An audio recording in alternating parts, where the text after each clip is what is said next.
அன்றைக்கி எடுத்த அந்த டெஸ்ட் ட்ரைவ் பைக்கும் இந்த பைக்கும் ஒரே பைக்கு. செகண்ட் சர்வீஸுக்கு வந்து 6000 ரூபாய் கேட்குறேன். அதில் 2500 வந்து லேபர் சார்ஜாம். இந்த சும்மா சுற்றி பார்க்குறதுக்கே வந்து 1150 வந்து நீங்கள் போட்டிருக்கீங்க சார்ஜஸ்ஸு.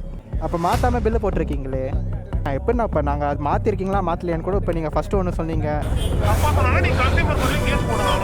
சரி, அது எங்ககிட்ட சொல்லணும்ல, அது சொல்லாமல் இப்போ நாங்கள் அப்படியே பே பண்ணிட்டு போயிருந்தோன்னா எப்படின்னா, இப்போ ஆயில் மாற்றிருக்கீங்களான்னு எனக்கு ஒரு டவுட் தெரியாது. நம்மளுக்கு எதுவும் தெரியாது. பில்லு போட்டு தந்தால் அந்த பேமெண்ட்டை நம்ம வந்து பே பண்ணிட்டு கொடுத்துட்டு போயிட்டே இருப்போம்னு நினைக்கிறாங்க. 4 லட்சம் 5 லட்சம் கொடுத்து பைக் வாங்கும்போது நம்ம தான் வந்து கண்டிப்பாக ஜாக்கிரதையாக வச்சுருக்கணும். ஒன்றும் இல்லை, இந்த வீடியோட டம்ப்நெயிலை பார்த்து நீங்கள் புரிஞ்சிருப்பீங்க. என்னோடய ஃப்ரெண்டு வந்து இப்போ தான் பைக் வந்து வாங்கியிருக்காரு. இப்போ மீன்ஸ் ஒரு 1 இயர் ஆகிடுச்சு. ஆனால் 1 இயரில் இப்போ தான் செகண்ட் சர்வீஸே பைக்குக்கு விடுறாரு. பீரியாடிக் டைம் வச்சுருப்பாங்க. இந்த கிலோமீட்டருக்கு இல்லைனா இந்த மாதத்துக்குள்ளே நீங்கள் விட்டால் தான் செகண்ட் சர்வீஸ் வந்து உங்களுக்கு வந்து லேபர் சார்ஜ் இல்லாமல் கொஞ்சம் ஃப்ரீயாக பண்ணி தருவாங்க. வண்டி வந்து ஒரு 5000 கிலோமீட்டர் தான் ரன் ஆகிருக்கு.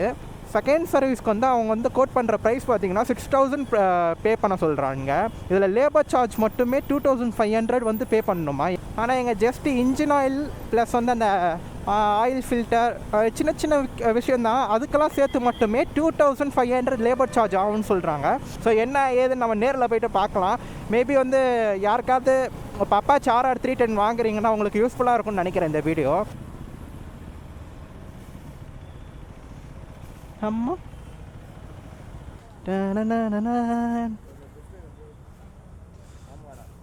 டெஸ்ட் ட்ரைவ் அது இதுவா போலாமா கைஸ்? அந்த ஒரு சின்ன கிளிப் பார்த்துருப்பீங்க, ஒரு RR310 வந்து நான் காமிச்சிருப்பேன். அது ஏன்டா காமிச்ச சம்மந்தமே இல்லாமல் அந்த RR310 எதுக்கு நான் காமிக்கிறேன்னா, அதில் ஒரு பெரிய ஸ்கேம் வந்து நடந்துச்சு. இங்கே நம்ம தாம்பரம் நிறைய பேருக்கு கண்டிப்பாக தெரிஞ்சிருக்கும். டெஸ்ட் ட்ரைவ்க்காக வண்டி வச்சுருப்பாங்களா, அந்த டெஸ்ட் ட்ரைவ் வண்டி வந்து ஓட்டி பார்த்துருக்கான். ஓட்டி பார்த்து ஓகே பைக் பிடிச்சிருக்கு, ஃபோட்டோஸ்லாம் எடுத்துக்கிட்டான். இந்த பைக் தான் நம்ம வாங்க போகிறோம்னு சொல்லிட்டு பேரண்ட்ஸ் கிட்ட காட்டுறதுக்காக பைக்கை புக் பண்ணிட்டு பைக் டெலிவரி அன்றைக்கி என்ன பண்ணியிருக்காங்கன்னா, சரி பைக் நார்மலாக தர்ற மாதிரியே தந்திருக்காங்க. பெட்ரோல் போடலாமேன்னு சொல்லிட்டு பங்குக்கு போயிட்டு டேங்கை தந்து பார்க்கும்போது ரொம்ப துருப்பிடிச்சி புது பைக் மாதிரியே அவனுக்கு ஃபீல். அது உள்ளே பார்க்கும்போது என்னடா இப்படி இருக்குது அப்படின்னு சொல்லிட்டு செக் பண்ணி பார்க்கும்போது தான் தெரியுது அவன் அன்றைக்கி எடுத்த அந்த டெஸ்ட் ட்ரைவ் பைக்கும் இந்த பைக்கும் ஒரே பைக்கு. செம கடுப்பாயிடுச்சு. பண்ணுறாங்கன்னு தெரில. இது ஒரு பெரிய ஸ்கேம். இந்த மாதிரி பண்ணியிருக்கவே கூடாது. இப்போ எங்கே நம்ம போயிட்டுருக்கோம் நான் சொல்லியிருப்பேன். செகண்ட் சர்வீஸுக்கு வந்து வெறும் 5000 கிலோமீட்டர் ஓடின ஒரு பைக்குக்கு வந்து 6000 ரூபாய் கேட்குறேன். அதில் 2500 வந்து லேபர் சார்ஜாம். என்னங்கடா இது, அந்த மாதிரி ஒரு கதை. கைஸ் ஃபைனலாக நம்ம வந்து ரீச் பண்ணியாச்சு TVS பைக். நம்ம எங்கேயாவது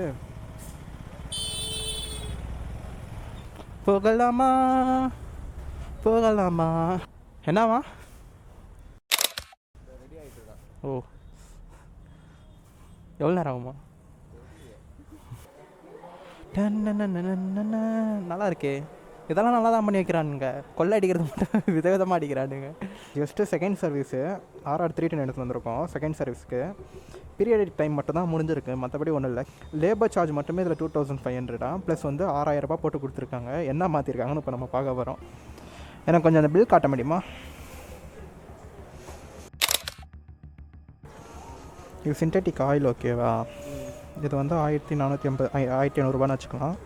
ஃபில்டர் காம்பு இன்ஜின் ஆயில், அது இன்ஜின் ஆயிலோட ஃபில்டர் ஓகேவா?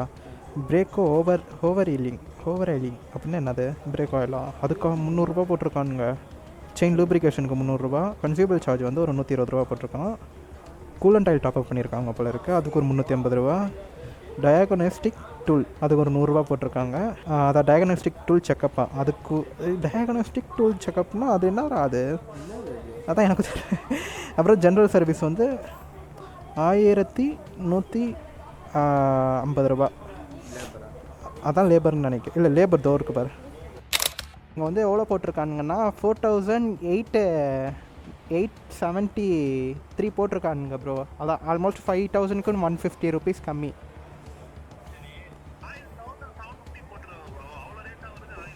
ஆமாம், அவ்வளோதான் வரும்னு நினைக்கிறேன். ஏன்னா டியூக்குக்கு அதே தான் வந்துச்சு. அது ஏதோ கேட்டால் சிந்தட்டிக் ஆயில் அப்படி இப்படின்னு சொல்லுவானுங்க. அப்படின்னா என்னது?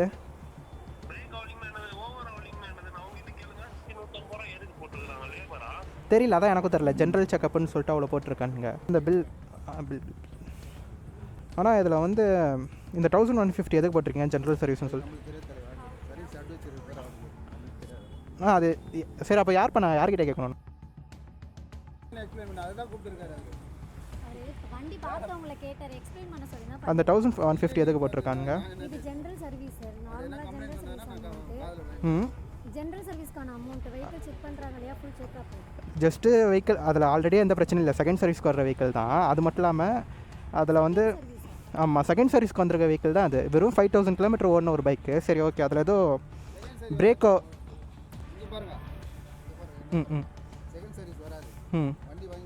சரி ஓகே, பீரியாடிக் டைம் முடிஞ்சிருச்சு. அப்படி இருந்தாலும் வந்து நீங்கள் லேபர் சார்ஜ் மட்டுமே அவ்வளோ போட்டு, லேபர் சார்ஜ் கணக்கில் தானே வரும்.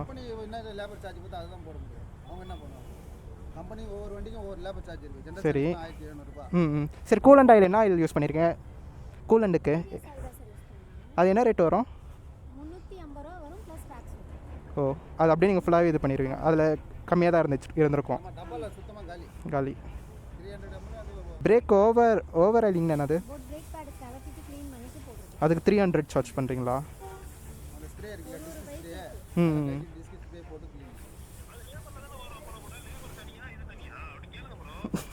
கேளு ப்ரோ, நீ தான் ப்ரோ லைனில் தான் இருக்க ப்ரோ, அவங்களும் கேட்டு தான் இருக்காங்க. சொல்லு ப்ரோ. நாங்கள் கொஞ்சம் அது மட்டும் பேசுங்க. அது சுற்றி நீங்கள் பார்க்குறீங்க ஓகே தான், அந்த சும்மா சுற்றி பார்க்குறதுக்கே வந்து 1150 வந்து நீங்கள் போட்டிருக்கீங்க சார்ஜஸ்ஸு. அது எப்படின்னு நான் கேட்குறேன்.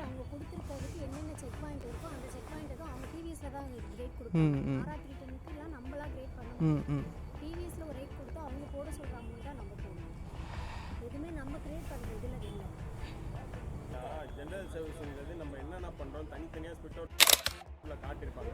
இந்த வண்டி 310 பொறுத்த வரைக்கும் வாஷிங்கு, பாலிஷிங்கு, இன்ஜின் ஆயில் ரீப்ளேஸ்மெண்ட்டு எல்லாமே வந்து நம்ம ஜெனரல் சர்வீஸில் காட்டுவோம். நம்ம 1750 சொல்கிறோம்ல, அதுக்கு வந்து என்னென்ன நம்ம பண்ணியிருக்கோம் அதுக்கு தனித்தனியான ஸ்பிட் அவுட், அது பிரேக் ஓவராலிங் எல்லாம் தனித்தனியாக காட்டுவோம் அதில்.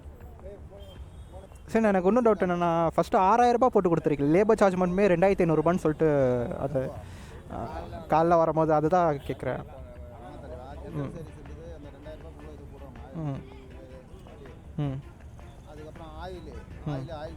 ஆயில் மட்டுமே சரி 1800 வச்சுக்கோங்க. ஆயில் ஃபில்ட்ரு 400 வருது. ஆயில் ஃபில்ட்ரு சரி ஓகே.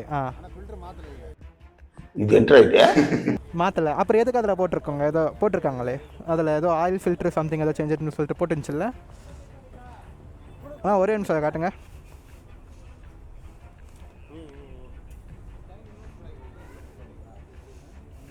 இதுதானே ஃபில்டர் காம்போ இன்ஜின் ஆயிலு 328 ரூபா அதுதானே? அப்போ மாற்றாமல் பில்லு போட்டிருக்கீங்களே. நான் எப்படின்னா இப்போ நாங்கள் அது மாற்றிருக்கீங்களா மாற்றலையான்னு கூட இப்போ நீங்கள் ஃபஸ்ட்டு ஒன்று சொன்னீங்க.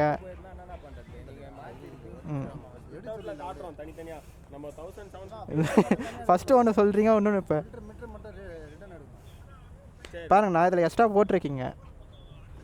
பேசிட்டாங்க பரவாயில்ல பேசுங்க. ஃபில்ட்ரு மாற்றவே இல்லை, மாற்றணுன்னு சொல்லிட்டு கணக்கு காமிக்கிறேன். என்னென்ன கணக்கு இது? ஆமாம், ஆனால் அதில் வந்து போட்டிருக்காங்க மாற்றின மாதிரி போட்டிருக்காங்க. இப்போ அது ரிட்டர்ன் எடுக்கிறாங்களாம். அதான் இல்லை, இப்போ மாற்றாமையே இப்போ பில் போட்டிருக்காங்க மாற்றினேன்னு சொல்லிட்டு. நான் இப்போ சரி ஆயில் ஃபில்ட்ரு இப்போ மாற்றல, அது இது பண்ணுவாங்க தானே? இல்லை, ஆனால் மாற்றணும்ல செகண்ட் சர்வீஸ்க்கு. எப்படி ஆயில் ஃபில்ட்ரு ஸ்டாக் இல்லையா ப்ரோ? ஸ்டாக் இல்லைன்னு சொல்கிறாங்க ப்ரோ.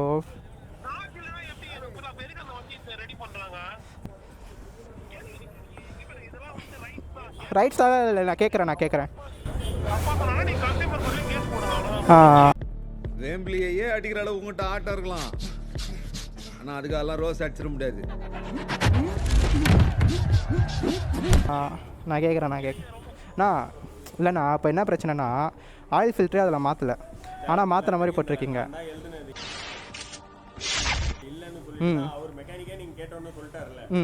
சரி, நான் இப்போ வண்டி சீஸ் ஆயிடுச்சுன்னா இப்போ ஒவ்வொரு இதுலேயும் வந்து நம்ம ஆயில் ஃபில்டர் மாற்றணும். இப்போ அந்த டஸ்ட்டு பட்டிகள்லாம் உள்ளே இருக்கும்ல.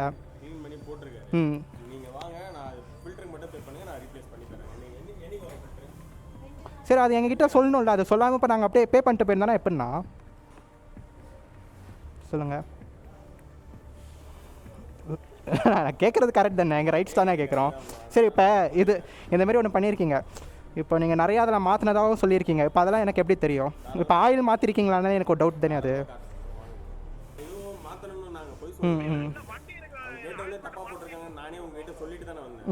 டெக்னீஷியனும் சொன்னார் அந்த மாதிரி போய் சொல்லணும்னு எனக்கு அவசியம். சரி, அப்புறம் நீங்கள் இதெல்லாம் வந்து இவ்வளோ நடக்குதுன்னா அப்போ நீங்கள் முன்னாடியே பண்ணியிருக்கணும்ல, அதை பில்லை நீங்கள் வந்து மாற்றிருக்கணும். ஆயில் ஃபில்ட்ரு ஒன்று மாற்றவே இல்லை நாங்கள். ஸோ அதை நீங்கள் கட் பண்ணிட்டு தானே போட்டிருக்கணும். எப்படி நீங்கள் அதை போடலாம்?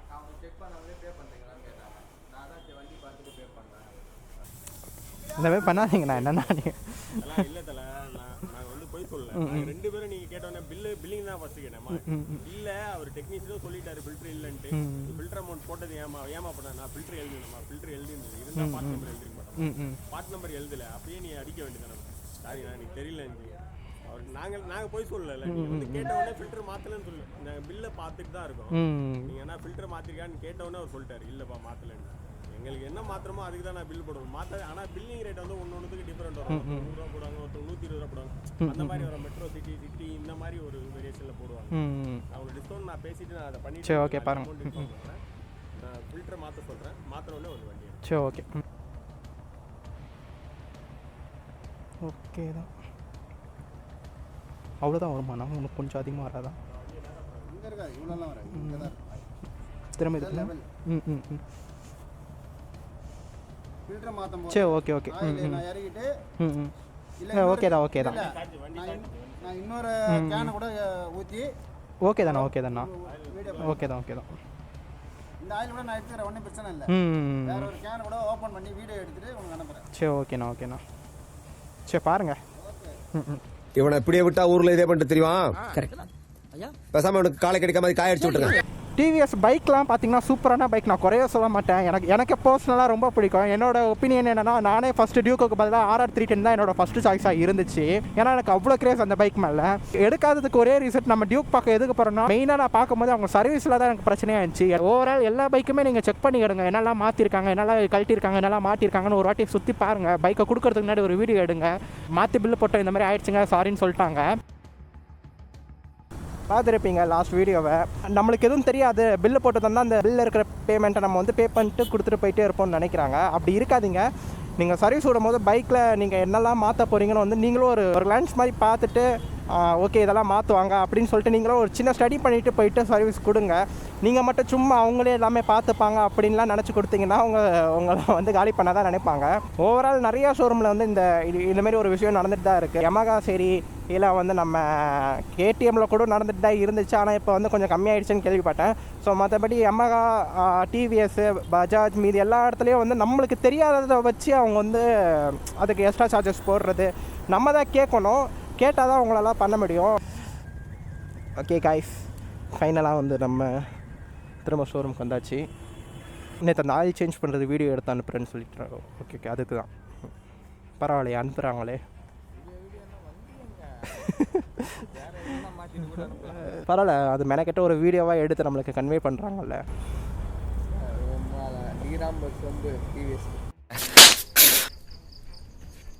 என்ன வார்த்தடா சொல்லிட்டேன் அப்படின்னு இல்லைடா. இது வந்து பழைய ஆயில் கீழே ட்ரைன் பண்ணுறீங்க. சரி, இது ரேட் என்ன வரும்? இது ஆயில் ஃபில்டர் ரேட்டு அவ்வளோ வருதா? ஸோ கைஸ் பார்த்துருப்பீங்க. இப்போ அங்கே தப்பு நடந்திருக்கான்னு கேட்டால் எனக்கும் தெரியாது. அவங்களும் வந்து சொல்கிறாங்க பில்லிங் இஷ்யூன்னு தான் சொல்லிட்டு. ஸோ இங்கே வந்து நம்ம தான் வந்து பீவராக இருக்கணும். இங்கே என்ன சொல்கிறேன்னா, நம்ம எப்போவுமே வந்து ஒரு பைக்கை வந்து நம்ம 4 லட்சம் 5 லட்சம் கொடுத்து பைக் வாங்கும்போது நம்ம தான் வந்து கண்டிப்பாக ஜாக்கிரதையாக வச்சுருக்கணும். முக்கியமாக பைக்கை பற்றி தெரிஞ்சுட்டு வாங்குங்க. ஒரு பைக்கை வாங்குகிறோமா, சர்வீஸ் விட போகிறோன்னா அதெல்லாம் அவங்க பார்த்துப்பாங்க. அந்தமாரிலாம் நீங்கள் யோசிக்காதீங்க எப்போவுமே. நான் வந்து என்ன சொல்கிறேன்னா, நீங்கள் ஜாக்கிரதையாக இருங்க. நம்மளை யாரும் ஏமாற்றக்கூடாதுன்னா நம்ம அந்த விஷயத்தை பற்றி தெரிஞ்சிருக்கணும். நம்மளுக்கு அந்த பைக்கோ இல்லை நம்ம ஏதோ ஒன்று வாட் எவர் நீங்கள் வந்து பை பண்ணுறீங்கன்னா அதை பற்றி தெரிஞ்சுட்டு பை பண்ணுங்கள். அது முக்கியமாக இந்த டெக்னிக்கலாக, அதாவது டெக்னாலஜி விஷயமாக ஏதாவது வாங்குறீங்கன்னா நீங்கள் கண்டிப்பாக அதை பற்றி தெரிஞ்சிருக்கணும். ஏன்னா இந்த சென்சார் போச்சுன்னு சொல்லிட்டு அவன் ஈஸியாக வந்து உங்களை வந்து பிளைண்ட் பண்ணி உங்களுக்கு பே பண்ண வச்சுருவாங்க. ஆனால் உங்களுக்கு தெரியவே தெரியாதாப்பா அந்த சென்சார் எதுக்கு யூஸ் ஆகுது, அதனால் என்ன ஆக போகுது, அதெல்லாம் உங்களுக்கு தெரியாது. அதெல்லாம் தெரிஞ்சுக்கோங்க. தெரிஞ்சுக்கிட்டு நீங்கள் வந்து பை பண்ணி நீங்கள் இது பண்ணிங்கன்னா உங்களால் சர்வீஸில் வந்து இந்தமாரி ஏமாற்றங்களை வந்து தவிர்க்கலாம். அதை தான் நான் சொல்கிறதுங்க. ஸோ பாருங்கள், முடிஞ்ச அளவுக்கு பார்த்து என்ன ஏதுன்னு வந்து பாருங்கள். இந்த வீடியோனால் உங்களுக்கு ஏதாவது ஒரு இன்ஃபர்மேஷன் உங்களுக்கு வந்து கேதர் பண்ணியிருப்பீங்கன்னு நான் நம்புகிறேன்.